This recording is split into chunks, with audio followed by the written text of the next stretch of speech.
भगवान शिव और भगवान विष्णु के विषय में पुराणों में अनेक कथाएं प्रचलित हैं। सृष्टि के उद्धार के लिए इन दोनों ही देवों ने अनेक अवतार लिए हैं। आज हम शिव जी के उन्हीं अवतारों में से एक सुरेश्वर अवतार के विषय में जानेंगे कि किस प्रकार शिव जी ने भूख से व्याकुल बालक की भक्ति से प्रसन्न होकर उसे दिया भोज्य पदार्थों का खजाना व अमरता का वरदान। एक नगर में व्याघ्रपद नामक ब्राह्मण अपनी पत्नी व पुत्र के साथ रहते थे। वे बहुत ही गरीब थे। एक दिन व्याघ्रपद का पुत्र उपमन्यु दूध पीने के लिए हठ करने लगा।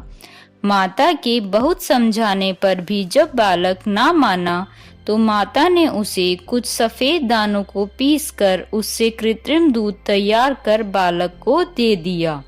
परंतु जैसे ही बालक ने दूध पिया वह जान गया कि यह दूध नहीं है अपितु कुछ और है और वह रोने लगा। माता अपने पुत्र को रोता देख उसे समझाते हुए कहती है कि बेटा, हम वनवासियों के पास भला दूध कहाँ से आया? केवल भगवान शिव की कृपा से ही तुम्हें दूध मिल सकता है। अपनी माता के ऐसे वचन सुनकर बालक ने भगवान शिव की भक्ति करने का निश्चय किया। वह हिमालय पर्वत पर जाकर उसने भगवान शिव व माता पार्वती की कठोर तपस्या करनी आरंभ कर दी। उपमन्यु की कठोर तपस्या के प्रभाव से तीनों लोग प्रदीप्त हो उठे। तब भगवान शिव व माता पार्वती इंद्र व इंद्राणी का रूप धारण कर और नंदी के स्थान पर ऐरावत पर बैठकर उपमन्यु के पास आए। वे उपमन्यु से बोले, हे बालक, हम तुम पर प्रसन्न हैं। मांगो, क्या मांगना चाहते हो? हम तुम्हें सभी अभीष्ट फल प्रदान करेंगे। उपमन्यु ने कहा, हे भगवान, यदि आप मुझसे प्रसन्न हैं तो मुझे भगवान शिव की भक्ति प्रदान कीजिए।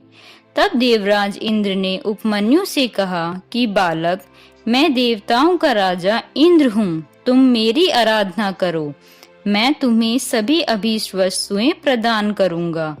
भगवान शिव तो मेरे समक्ष कुछ भी नहीं है। इस प्रकार इंद्र ने भगवान शिव की बहुत निंदा की। अपने आराध्य भगवान शिव की निंदा सुनकर उपमन्यु को क्रोध आ गया। उसने भगवान शिव का स्मरण करते हुए अपने हाथ में भस्म उठा ली और उसे अघोर मंत्र से अभिमंत्रित करके वह उसमें अग्नि प्रवाहित कर उसे देवराज इंद्र पर चला दिया। तब इंद्र रूप धारण किए भगवान शिव ने उपमन्यु को अपने सुरेश्वर स्वरूप के साक्षात दर्शन कराए। शिव में ही समस्त सृष्टि समाई हुई है, ऐसा उपमन्यु ने देखा। भगवान शिव बोले, हे बालक, मैं तुम्हारा पिता और यह देवी तुम्हारी माता हैं। हम तुम्हारी आराधना से बहुत प्रसन्न हैं। हम तुम्हें सनातन कुमारत्व प्रदान करते हैं। मैं दूध, दही, शहद व अन्य भोज्य पदार्थों का खजाना तुम्हें देता हूँ। तुम अमरता को प्राप्त होंगे और तुम्हें मेरे गणों का आधिपत्य मिलेगा। इस प्रकार शिवजी ने उपमन्यु को अनेक दिव्य वर प्रदान किए।